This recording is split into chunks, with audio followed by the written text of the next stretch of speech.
Hello students, welcome back to Mandeep education academy YouTube channel.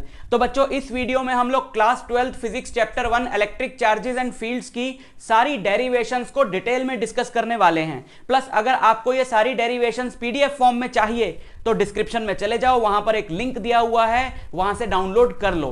Plus ये सारी slides जो मैं यहां पे समझा रहा हूं, इनको भी पीडीएफ फॉर्म में कन्वर्ट करके मैं आपको लिंक दे दूंगा डिस्क्रिप्शन में, तो वहां से डाउनलोड कर लेना। ठीक, ये जितना पार्ट मैं लिख कर लाया हूं हर एक डेरिवेशन के लिए, आपको एज इट इज ये डेरिवेशन एग्जाम में लिख देनी है जाके, क्योंकि आप सिर्फ मैथमेटिकल पार्ट लिखते हो डेरिवेशन का और वहां पे आपके मार्क्स कटते हैं। तो कितनी थ्योरी लिखनी है, कैसा डायग्राम बनाना है, वो सारा आपको इस वीडियो से बिल्कुल क्लियर हो जाएगा। तो आपने बिल्कुल ऐसे ऐसे लिख के आना है, समझा मैं दे रहा हूं आपको सारी डेरिवेशन। तो शुरू करते हैं। पहली डेरिवेशन है electric field at a point on axial line of electric dipole. इसका क्या मतलब है? एक हमारे पास इलेक्ट्रिक डाइपोल है और उस इलेक्ट्रिक डाइपोल की एक्सियल लाइन पर उसके सेंटर से r डिस्टेंस पर हमें इलेक्ट्रिक फील्ड निकालनी है। एक्सियल लाइन क्या होती है? एक्सियल लाइन मतलब ये जो डाइपोल के दोनों चार्जेस को लाइन कनेक्ट करती है, that is called the axis of dipole और एक्सियल लाइन ऑफ डाइपोल। ये रही, ये इसको आगे बढ़ाया, यहां पर एक पॉइंट है P, इसके सेंटर से r डिस्टेंस पर वहां पे हमें निकालनी है इलेक्ट्रिक फील्ड। ओके, आप जानते हो कि एक इलेक्ट्रिक डाइपोल के दोनों चार्जेस के बीच में डिस्टेंस हम लोग क्या लेते हैं? 2a। नहीं जानते हो तो अब जान लो कि दोनों चार्जेस के बीच का डिस्टेंस हम 2a लेते हैं, यानी आधा a लेते हैं। ये भी आधा a हुआ, ये भी आधा a हुआ। तो अगर ये पॉइंट सेंटर से r डिस्टेंस पर है तो इस प्लस q चार्ज से कितने डिस्टेंस पे हुआ? r माइनस a, है ना, r माइनस a डिस्टेंस पे। और इस माइनस q से कितने डिस्टेंस पर हुआ? r प्लस a डिस्टेंस पे, r प्लस a डिस्टेंस पे। ठीक, तो अब इस डेरिवेशन को करने के लिए सिर्फ दो बातें आप समझ लो, आपको पता ही होंगी शायद, कि एक तो एक चार्ज है q, उस चार्ज q से r डिस्टेंस पर, ये चार्ज q से r डिस्टेंस पर इलेक्ट्रिक फील्ड होती है 1/4 pi epsilon naught q by r square. और दूसरी बात है कि जिस पॉइंट पे भी हमें इलेक्ट्रिक फील्ड निकालनी है, उस पॉइंट पे इलेक्ट्रिक फील्ड की डायरेक्शन के लिए हम मन में ये सोचेंगे कि अगर उस जगह पर एक पॉजिटिव चार्ज होता तो किधर जाता, वहां से हमें इलेक्ट्रिक फील्ड की डायरेक्शन मिल जाती है। फॉर एग्जांपल, सबसे पहले अगर हम इस पॉइंट P पे इलेक्ट्रिक फील्ड निकालें, सबसे पहले हम इस पॉइंट P पे इलेक्ट्रिक फील्ड निकालें ड्यू टू प्लस Q, तो प्लस Q से इसका डिस्टेंस है r माइनस है, तो प्लस Q की वजह से P पे जो इलेक्ट्रिक फील्ड होगी, जिसका हमने नाम ये रखा है, that is 1/4 pi epsilon naught q by r minus a का होल स्क्वायर। और वो किस तरफ होगी? अब आप सोचो, यहां पर अगर एक पॉजिटिव चार्ज होता तो इसकी वजह से कहां जाता? उधर जाता, क्योंकि ये उसको रिपेल करता। तो इस फील्ड की डायरेक्शन होगी इस तरफ। ठीक है, माइनस q की वजह से यहां पे फील्ड क्या होगी, जिसका नाम हमने रखा है ये, that is 1/4 pi epsilon naught q by r plus a का स्क्वायर, बिकॉज ये डिस्टेंस है r प्लस a। ओके, और वो होगी इधर, क्योंकि इस माइनस q की वजह से अगर यहां एक इमेजिनरी पॉजिटिव चार्ज होता तो इस माइनस q की वजह से इधर अट्रैक्ट होता। और ये वाला एरो हमने बड़ा बनाया है क्योंकि इसकी वजह से जो यहां पे फील्ड होगी वो ज्यादा होगी, बिकॉज ये चार्ज पास है।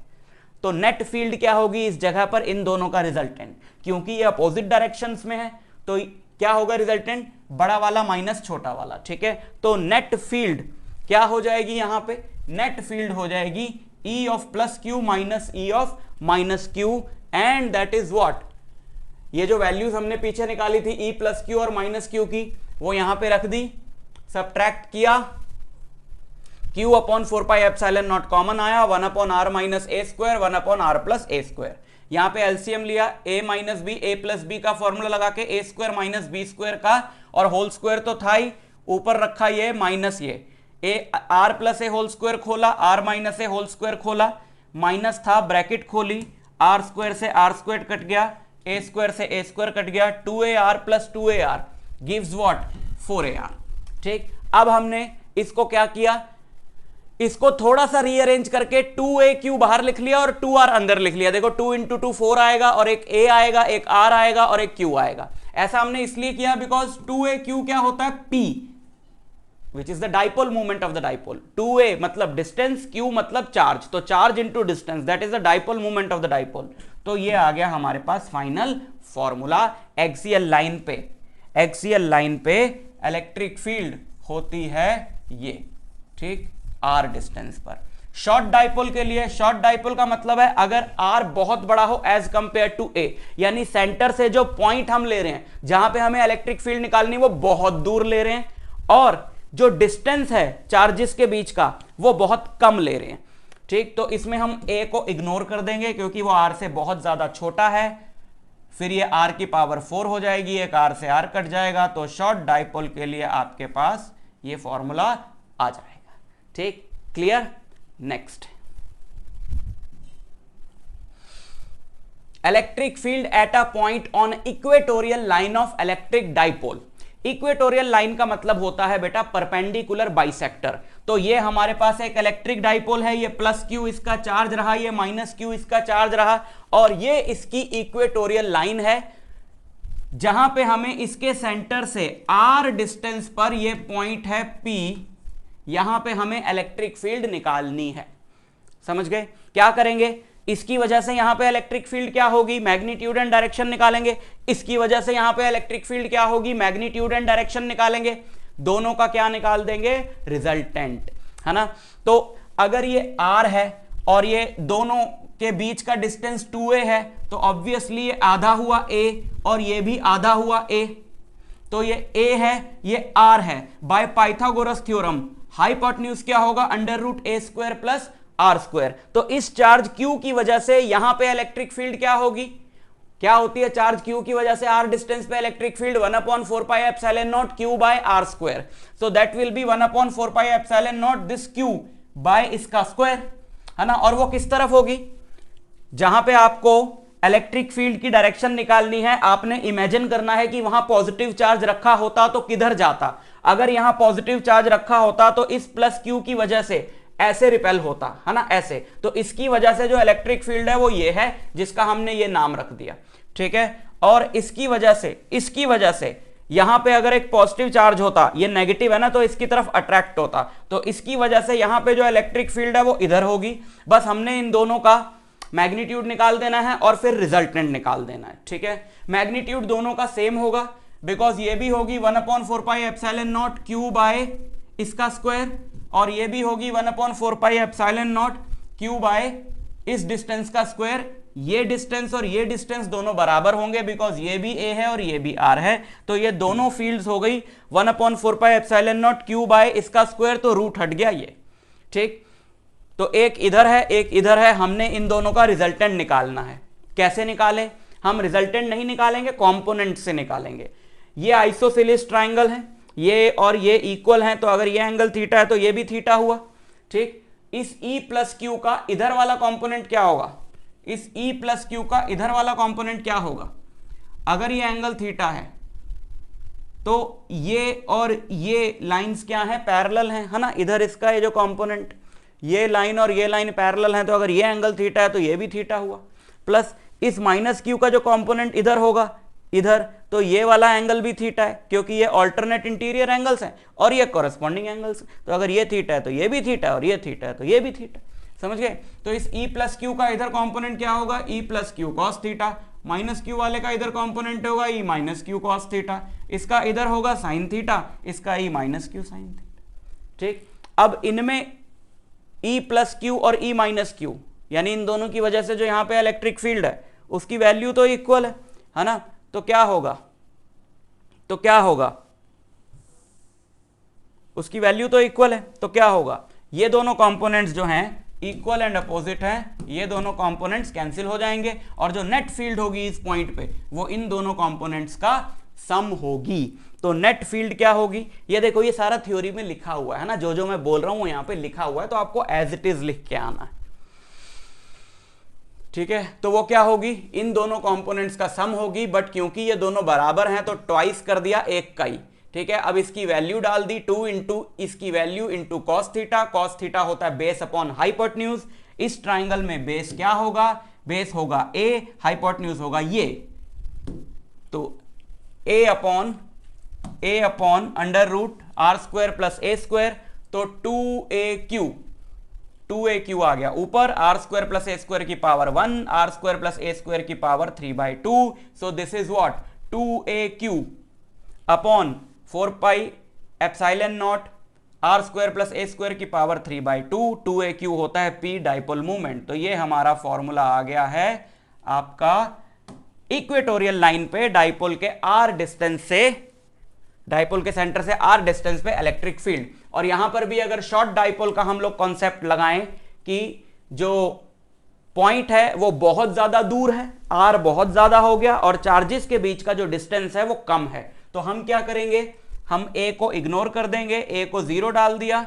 ए को अगर आपने 0 डाल दिया तो यहां पे आर स्क्वायर की पावर 3/2 बचा, 2 से ये 2 कट जाएगी पावर और नीचे आर क्यूब बचेगा। ठीक है, तो शॉर्ट डाइपोल के लिए ये फॉर्मूला आपको लगाना है, ये भी बहुत ज्यादा इंपॉर्टेंट है।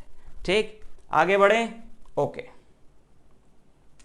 Torque on electric dipole in uniform electric field. तीसरी डेरिवेशन है इस चैप्टर की, torque on electric dipole in uniform electric field. ये क्या है, अगर आपने एक इलेक्ट्रिक डाइपोल को एक्सटर्नल इलेक्ट्रिक फील्ड में रख दिया, देखो डाइपोल की अपनी भी इलेक्ट्रिक फील्ड होती है जो अभी हमने निकाली, एक्सियल लाइन और इक्वेटोरियल लाइन, उसकी बात नहीं हो रही। हमने डाइपोल को क्या किया, एक एक्सटर्नल इलेक्ट्रिक फील्ड में रख दिया। अब एक्सटर्नल इलेक्ट्रिक फील्ड में क्या होगा, डाइपोल के साथ उस पे एक टॉर्क लगेगा, उस टॉर्क का हमने फॉर्मूला निकालना है। कैसे लगेगा देखो, ये है हमारा इलेक्ट्रिक डाइपोल, ये रहा, ये प्लस क्यू और ये माइनस क्यू और एक एक्सटर्नल इलेक्ट्रिक फील्ड ई में हमने इसको रख दिया। अब आप जानते हो कि एक इलेक्ट्रिक फील्ड ई में एक चार्ज क्यू पे फोर्स लगती है, क्यू इंटू ई। अगर चार्ज पॉजिटिव है तो इलेक्ट्रिक फील्ड की डायरेक्शन में लगती है, अगर चार्ज नेगेटिव है तो इलेक्ट्रिक फील्ड के अपोजिट डायरेक्शन में लगती है। तो इस वाले चार्ज प्लस क्यू पे ये फोर्स लगेगी इधर क्यू ई और माइनस क्यू वाले पे इधर लगेगी। ठीक, माइनस क्यू से प्लस क्यू डाइपोल मूवमेंट की डायरेक्शन हो गई ये P और इलेक्ट्रिक फील्ड है ये, तो डाइपोल मूवमेंट और इलेक्ट्रिक फील्ड के बीच में एंगल है theta and this distance is you know 2a। ठीक, तो अब देखो एक फोर्स उधर लग रही है, एक इधर लग रही है, तो equal and opposite forces, equal and opposite forces, ये फोर्सेस कपल फॉर्म कर रही हैं और इससे ये डाइपोल क्या करेगा, रोटेट करने की कोशिश करेगा। ठीक है, ऐसे, तो इस पे क्या लगेगा, टॉर्क लगेगा। टॉर्क का फॉर्मूला होता है either force into perpendicular distance between the lines of forces. Either force मतलब दोनों में से कोई भी एक फोर्स, दोनों क्यू ई है ना, इक्वल एंड अपोजिट फोर्सेस है ना, तो क्यू ई और ये भी क्यू ई, तो आइदर फोर्स यानी क्यू ई इनटू ये जो दोनों फोर्सेस हैं, एक ये, इनकी लाइंस के बीच का परपेंडिकुलर डिस्टेंस जो कि है ये लाइन, इसको हम बहुत इजीली निकाल सकते हैं because this is 2a and this angle is theta. तो ये राइट एंगल ट्राइंगल में ये परपेंडिकुलर बाय हाइपोटेन्यूज, अगर ये डिस्टेंस है x, अगर ये डिस्टेंस है x, so we can write x by 2a is what, x by 2a is sin theta. So what is x, this x is 2a sin theta. तो torque is simply either force यानी QE into 2a sin theta. ये सारा यहां पे लिखा हुआ है, ये थ्योरी एज इट इज आपको लिखकर आनी है। तो torque is force into perpendicular distance between the two forces, force is QE, perpendicular distance is A into N। ये पॉइंट्स यहां पर आप मार्क कर लीजिए, perpendicular distance is this point is A and this point is N, तो A into N which is 2a sin theta. फिर हमने इसको थोड़ा सा रीअरेंज करके लिख लिया, Q इंटू 2a एक साथ लिख लिया, E को बाहर लिख लिया, Q इंटू 2a होता है P, so this is what PE sin theta. और क्योंकि P वेक्टर है, E वेक्टर है, टॉर्क वेक्टर है और साथ में आ रहा है sin थीटा, तो आप कह सकते हो कि टॉर्क जो है वो P और E का क्या है, क्रॉस प्रोडक्ट है। ठीक, आगे बढ़ें। Okay, next derivation is Coulomb's law from Gauss theorem, very important derivation. Gauss theorem की मदद से हम लोग कूलम्स लॉ जो है वो डिराइव करने जा रहे हैं। गॉस थ्योरम क्या होती है, गॉस थ्योरम कहती है कि एक क्लोज्ड सरफेस है, क्लोज्ड सरफेस, क्लोज सरफेस के थ्रू जो टोटल फ्लक्स होगा दैट इज इक्वल टू जो उस सरफेस के अंदर चार्ज है डिवाइडेड बाय एप्सिलॉन नॉट। जैसे कि ये एक क्लोज सरफेस है, ठीक है, इस क्लोज सरफेस के थ्रू जो फ्लक्स होगा, फ्लक्स क्या होता है E इंटू ए, बट हम क्या करें, यहां पर एक छोटा सा एरिया ले लें, वो है एरिया DA, ठीक है, और यहां पे इलेक्ट्रिक फील्ड है E, यहां पे इलेक्ट्रिक फील्ड है E, और ई और ए के डी ए के बीच का जो एंगल है वो है थीटा। तो हम ये लिख सकते हैं ई डॉट डी ए, इतने से पार्ट का फ्लक्स और इसको इंटीग्रेट करा, यानी total flux which is equal to, suppose इसके अंदर जो चार्ज है वो क्यू है, so Q by epsilon nought. Gauss theorem आपको पहले से पता होनी चाहिए अगर आप ये डेरिवेशन सीखने आए हो। नहीं पता है उसके लिए मैंने थोड़ा सा बता दिया, जिन बच्चों को नहीं पता है, ठीक है, कि फ्लक्स होता है E इंटू ए, तो कोई क्लोज सरफेस है उसके छोटे से पार्ट से, मतलब फ्लक्स होता है E डॉट ए, तो कोई क्लोज सरफेस है उसके छोटे से पार्ट से फ्लक्स क्या होगा, E डॉट डी ए, है ना, वो छोटा सा पार्ट जिसका एरिया क्या है डी ए, तो उसके थ्रू फ्लक्स होगा E डॉट डी ए। टोटल फ्लक्स होगा उसका इंटीग्रल। यहां पे गोला क्यों मारा है, क्योंकि ये इंटीग्रल रिप्रेजेंट करता है क्लोज सरफेस का इंटीग्रल। सिर्फ इंटीग्रेशन के साइन में डिफरेंस है, करने का तरीका सेम है, तो इसलिए ज्यादा टेंशन नहीं लेनी। So this is the total flux through the surface which is equal to Q by epsilon not.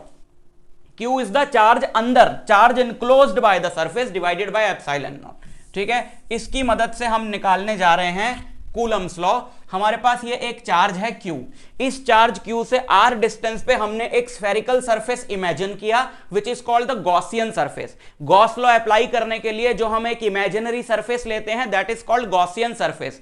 तो इससे r डिस्टेंस पे हमने एक स्फेरिकल सरफेस इमेजिन किया, गॉसियन सरफेस, उस पे एक छोटा सा एरिया लिया dA। अब एरिया वेक्टर किधर होता है, एरिया वेक्टर की डायरेक्शन होती है एरिया के परपेंडिकुलर, तो इस dA की डायरेक्शन हुई इसके परपेंडिकुलर। और ये क्योंकि पॉजिटिव चार्ज है तो इलेक्ट्रिक फील्ड कैसे हुई, अवे फ्रॉम द चार्ज।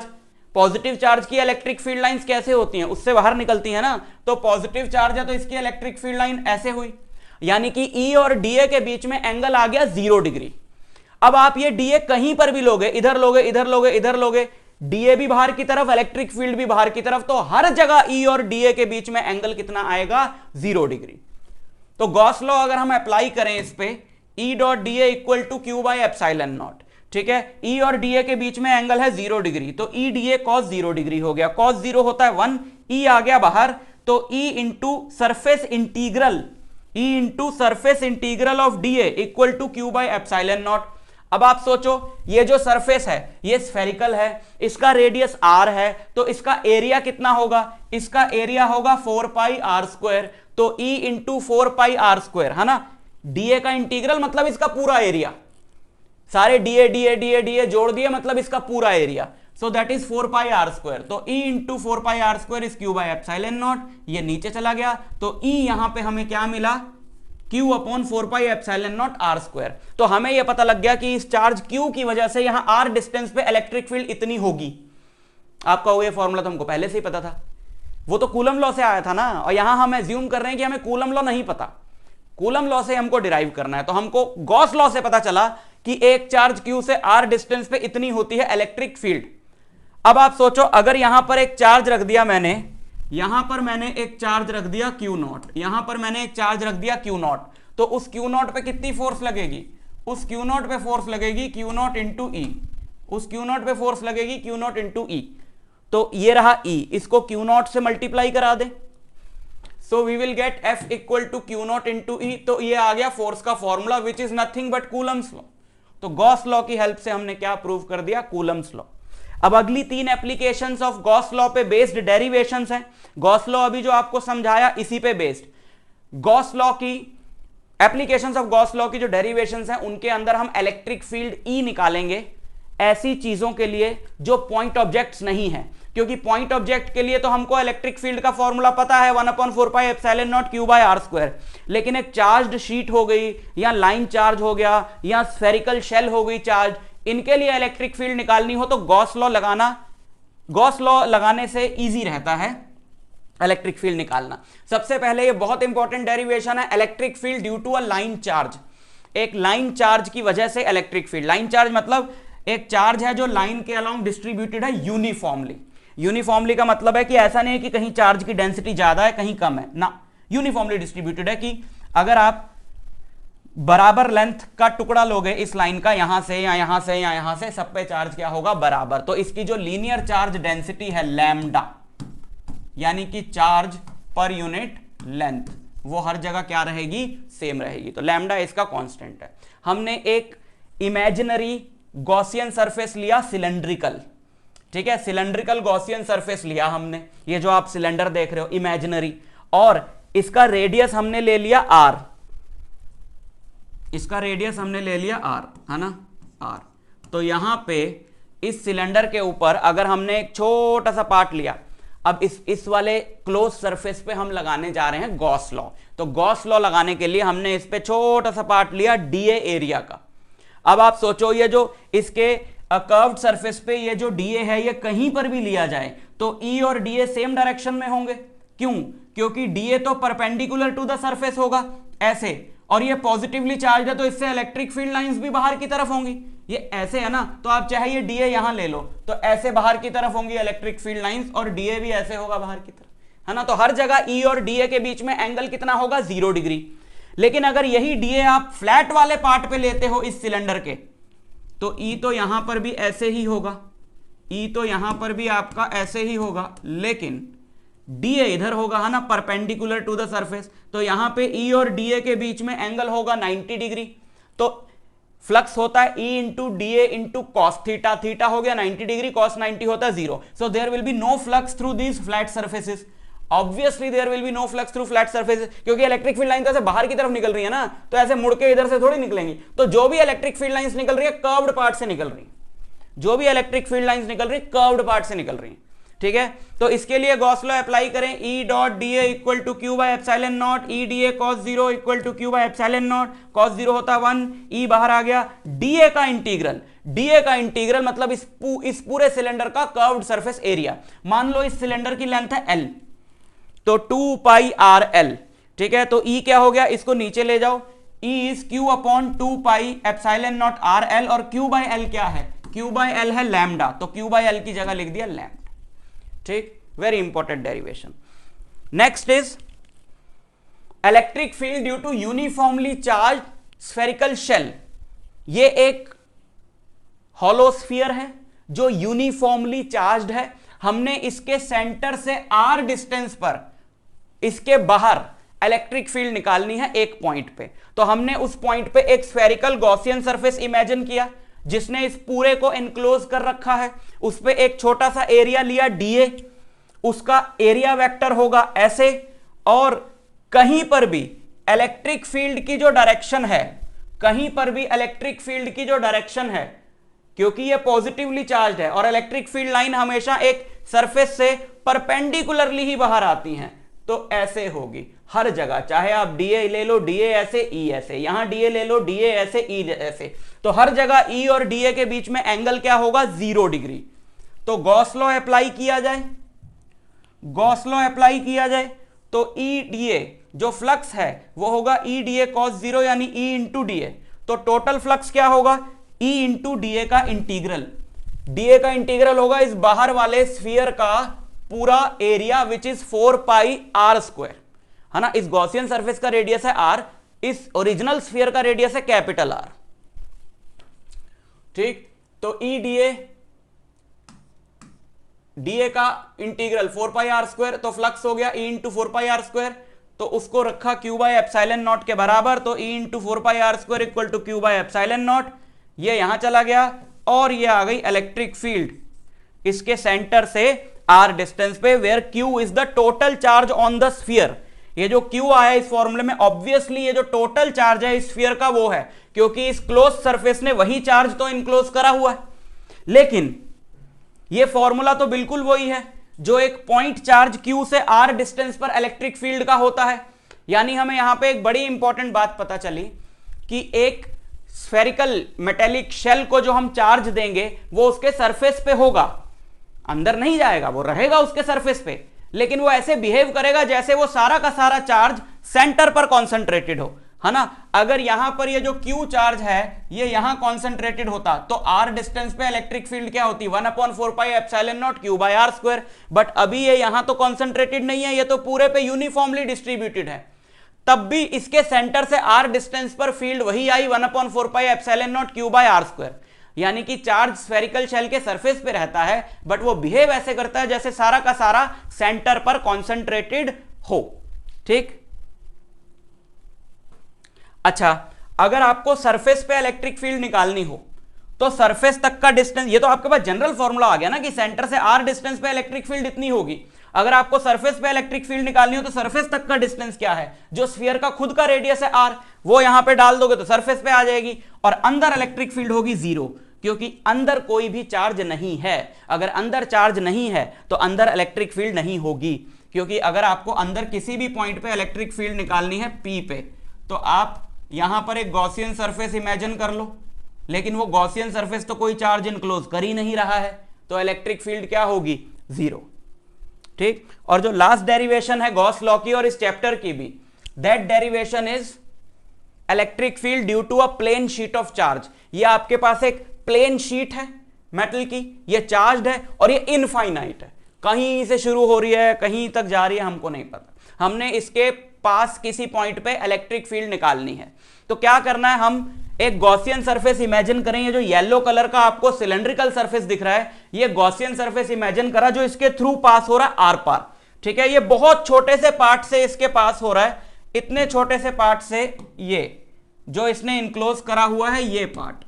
ठीक है, इस पार्ट का एरिया होगा बहुत ही कम, let the area of this part be dA and charge enclosed by this part is dQ। ठीक, और इस शीट की सरफेस चार्ज डेंसिटी है sigma which is a constant, Q by या dQ बाय dA। कांस्टेंट होने का मतलब क्या है, कांस्टेंट होने का मतलब है कि जैसे अभी आपको लाइन चार्ज के बारे में बताया कि आप अगर बराबर पार्ट लेते हो, इसका इतना पार्ट उठाते हो कहीं से भी, तो सेम एरिया के पार्ट पे सेम चार्ज होगा, चार्ज यूनिफॉर्मली डिस्ट्रीब्यूटेड है, तो सिग्मा कांस्टेंट हो गया। ऐसा नहीं कि कहीं चार्ज पास पास है कहीं दूर दूर है, नहीं। ठीक, अच्छा, तो इस सिलेंड्रिकल गॉसियन सरफेस के थ्रू फ्लक्स क्या होगा सोचो। अगर आप इसके अब ये पॉजिटिवली चार्ज शीट है, पॉजिटिवली चार्ज शीट है तो दोनों तरफ से इलेक्ट्रिक फील्ड लाइंस ऐसे बाहर निकल रही होंगी, ऐसे, है ना। तो अगर आप इसके कर्व्ड पार्ट पे एक छोटा सा एरिया लेते हो dA, तो इलेक्ट्रिक फील्ड तो ऐसे है और यहां पे dA होगा ऐसे, तो एंगल हो जाएगा 90 डिग्री। भाई ये तो ऐसे भी है ना, तो आप dA यहां लोगे, यहां चाहे यहां चाहे यहां, इलेक्ट्रिक फील्ड तो ऐसे है, तो सारे dA और E के बीच में कर्व्ड पार्ट के लिए एंगल होगा 90 डिग्री, cos 90 होता है 0, तो कर्व्ड पार्ट के थ्रू कोई फ्लक्स नहीं है। फॉर्मूले से सोच लो या वैसे ही सोच लो यार, ये बाहर निकल रही है ऐसे लाइंस, तो ऐसे इधर से ही निकलेंगी ना बाहर और इधर से निकलेंगी, ऐसे घूम के इधर से तो निकलेंगी नहीं। तो फ्लक्स सिर्फ होगा इस फ्लैट पार्ट से और इस फ्लैट पार्ट से, है ना, इस वाले फ्लैट, फ्लक्स सिर्फ इन फ्लैट पार्ट से होगा। और इनका dA इसका इधर है, इसका इधर है, इसके लिए दूसरी वाली साइड के लिए इलेक्ट्रिक फील्ड इधर है, तो E और dA में एंगल 0 डिग्री, इधर भी E और dA में एंगल 0 डिग्री, है ना। तो जो टोटल फ्लक्स हो गया, ये जो मैंने आपको पूरा समझाया है यहां पे लिखा हुआ है, आप पॉज करके पढ़ सकते हो, साथ साथ आपको लैंग्वेज दिमाग में बैठ जाएगी। तो जो टोटल फ्लक्स होगा, that total flux will be what, that total flux